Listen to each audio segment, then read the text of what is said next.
Hey guys, welcome back to some more AFK Arena. Today we're over on the YouTube account and we are doing our breakdown in the faction accounts, and today we are going to be looking at the warrior class. Now overall guys, the warrior class for a significant amount of time in AFK Arena made no difference. The warriors were probably the absolute worst spec or the worst class within AFK Arena. A lot of players did not even build the Elder Tree, but when we look at the addition of the Awakened version of Brutus, when you look at Zolrath, when you look at Rem, when you look at Saurus, when you look at Anasta, when you look at Ulna, since they have been building out the warrior class, guys, it is really one of the most game-changing pivotal classes within AFK Arena. So let's go ahead and look at the tier list and we will break this down. All right, guys, so here we are. I am having an absolute blast making these tier maker lists. As you can see, we finally got all of the heroes in here, including Cirrus right down there on the bottom. We thought he was a warrior. I forgot him on the last tier list, but he is in this and he is a warrior, guys. All right, so top tier, let's start in the top left with our top tier, the Awakened version of Brutus, guys. He is still one of the primary Awakened heroes to build. Crowd control is incredible. The shielding aspect that he has is incredible. Also, with paired with other heroes, he does a considerable amount of damage, but the crowd control shielding is the big part that he does bring to AFK Arena. Second hero we look at is Ulna. Now Ulna, of course, the biggest game-changing hero when it provides the immunity. So with her 9 of 9 furniture, she can actually provide an immunity to another hero in a formation, which has built the Ulna Grez, the Ulna Baden. We've even seen the Ulna Rem comp. A lot of different variations, even Ulna, the Awakened version of Belinda, because again, she does provide that immunity not only to herself through her skills and abilities, but also to another hero that is in a formation with her. Now, Anasta is another one, guys, totally top tier when it comes to building her out. Reason is not only does she have Brawler's Protection, which provides a lot of mitigation, she also does a considerable amount of damage, and she can lock heroes in battle to actually allow her to do more damage, but also take less damage from them in return. Any team that has kind of run the Awakened version of Brutus, most of them have run Anasta. And again, we've seen her in a few different modes. Also, she does have I believe, a defensive reduction when it comes to the enemy hero that she is in combat with. Very cool, well-built hero. Which brings us to Rem.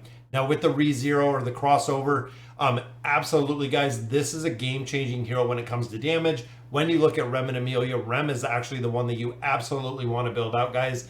As much as she is a glass cannon, if you can protect her, if you can keep her alive, and I know a lot of players have had issues with this, running her with Ulna Rem works incredibly well. Even running her backline will again allow her to actually get a little bit more damage out.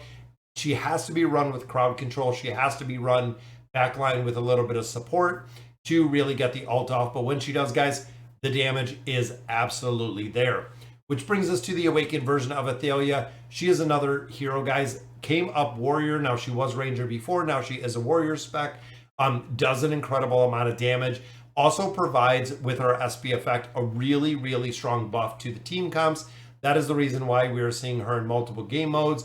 And she is still running the best Treasure Scramble team that we have seen with the different comps that she has run. All of these heroes, guys, in a lot of different formations. When you look at Cursed Realm, Twisted Realm, Nightmare Corridor, even looking at Treasure Scramble, a lot of these top tier warrior heroes are now being run in a lot of different formations. Now, looking at the required in comps, I changed this one up a little bit because when you look at these heroes, guys, they are in a lot of different comps and they are mainly support, even though they are kind of a damage dealing class, they're mainly support. The first one we look at is Tamurus. Now, Tamurus, of course, plays off the enthusiasm buff that he gets. Yes, it is a guy that he gets. But when you get the 3 of 9 and the 9 of 9 furniture on Tamurus, he can actually provide the entire buff up to the team. And as you build him out with the engraving, his enthusiasm gets stronger. So his attack rating buff can be massive when it comes to the teams, guys, in the buffs that he does share. Saurus, of course, being pretty much a staple in a bunch of different ones. He was the ultimate boss killer, guys, when it came to taking out bosses. Probably about 3 years ago now when Saurus was released, similar to what we seen when Scarlet was released, and now what we're seeing right now with the Awakened version of Belinda. Saurus was an absolute powerhouse, guys. He could burn through bosses so fast, it was absolutely crazy, which still makes him relevant in a lot of different comps. because with the 5 stacks that he does get, he has the ability to heal the team. So he can actually keep an entire team comp up just based on the skills and abilities that he has. Then we look at Antandra. Ant is really incredibly strong, not only within the Mauler Tower, but also a lot of other formations. We have seen her the best in slot in some of the damage with the Curse Realm teams. Works again incredibly well because she is similar to a version of Isolde. She has the ability to mark up targets and provide a healing for herself, which again makes her really, really tough to kill. Still seeing utility in comps with her. Then we have Queen, guys. Queen, of course, crowd control for a lot of different aspects.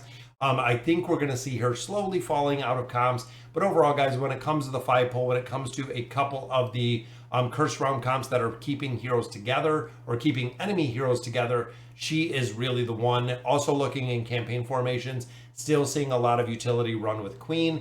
And then, of course, Zolrath, guys. Zolrath run with Leica works incredibly well, but Zolrath delaying the enemies coming in the battle with the 3 of 9 furniture. Overall, guys, still a lot of utility in a bunch of different game modes. We are still seeing Zolrath again run in the Treasure Scramble. We're seeing him run campaign formations. We're seeing him run Tower. We're seeing him run. There's a lot of different places again that we are kind of seeing this hero. Then we get into kind of the niche formations.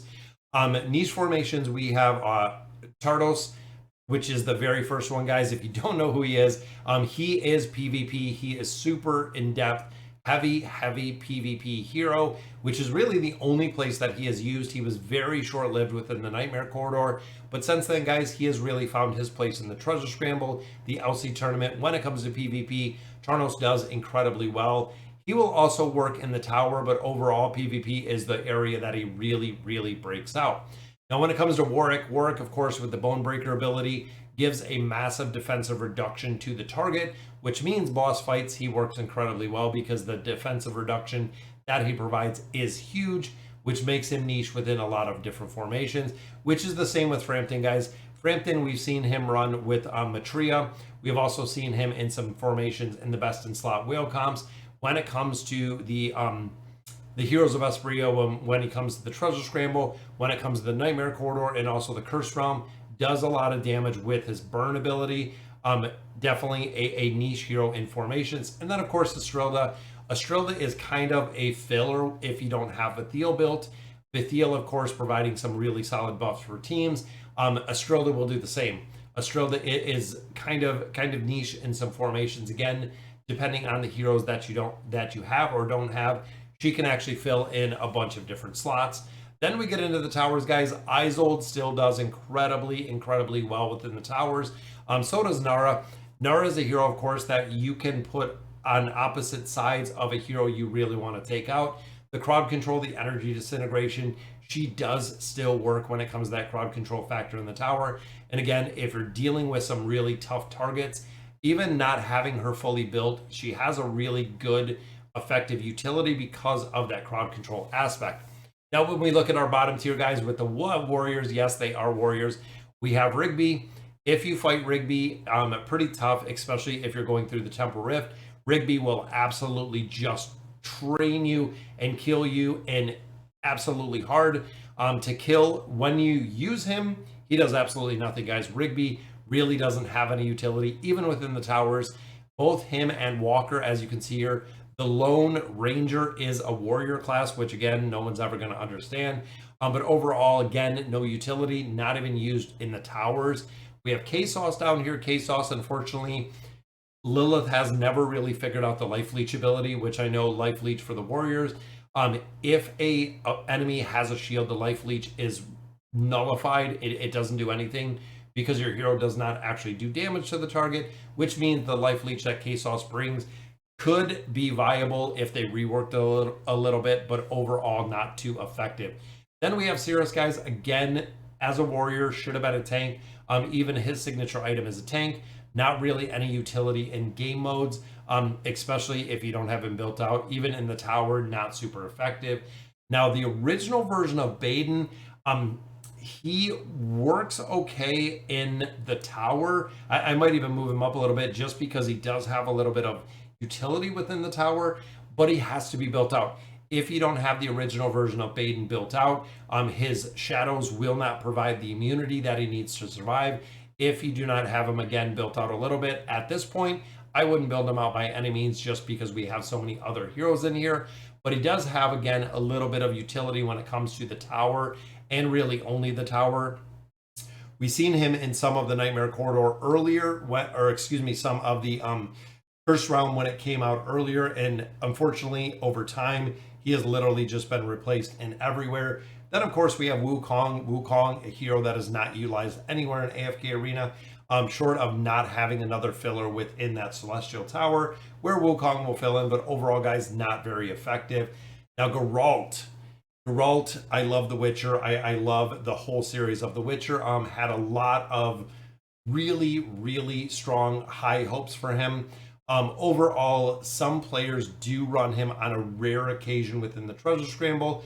Any of the top teams, I don't see him in any of those. And of course, we don't have a Dimensional Tower, which is super unfortunate. But a lot of players were running him in the Temporal Rift. Since we had the rework to the Temporal Rift, unfortunately, again, it's going back to no utility that we're seeing within AFK Arena. Even looking at all the different game modes, he is not being used anywhere. Where Yennefer has found a place, even Rem and Amelia have found a place. A majority of the dimensional heroes have found a place at this point. Doesn't really seem like he has a solid place. Even I have him built out a little bit. I don't use him for anything, and I've never really used him for anything short of the last season of the Temporal Rift, where he did have a little bit of utility. But overall, guys, he could be a niche hero if you are really building him out and using him. Now, that is very dependent on who you have. And then, of course, we have Yukio, guys. Most players do not have Yukio. A lot of players were using Yukio to actually keep Flora from flying. That was really the only niche. I believe at this point that has been completely taken out. I know it will still work effectively, but there are some other heroes that do the exact same, include the Awakened version of Aziz. If you just have one copy of Awakened Aziz at Legendary, you can keep Flora from flying regardless of where she's at, which again is the reason why players really use it. And I believe Yukio was still the only pay to win, was the only way that you could get him originally. You did have to pay $50 if you wanted to pick him up. I believe, again, I think it was him and not Nakaruru, that you had to actually pay to get the hero. But overall, guys, tier list for the Warriors. I know I got a lot of feedback, a lot of comments about how very cool it was that I did the one on tank. I want to cover the rest of the factions in here, or the rest of the classes in here, so we can actually get these all kind of built. And then I'm going to do one for the signature items. Also going to do one for the furniture, guys. They're coming. These take a lot more time to build. It's not just going in and, you know, showcasing or showing where we are progression wise, things of that nature. The tier list and also the guides do take a lot more time and effort to build, but definitely wanted to get them out there for you. So again, guys, that'll do it for today's video. Let me know in the comments what you guys think, and as always, thank you guys for watching.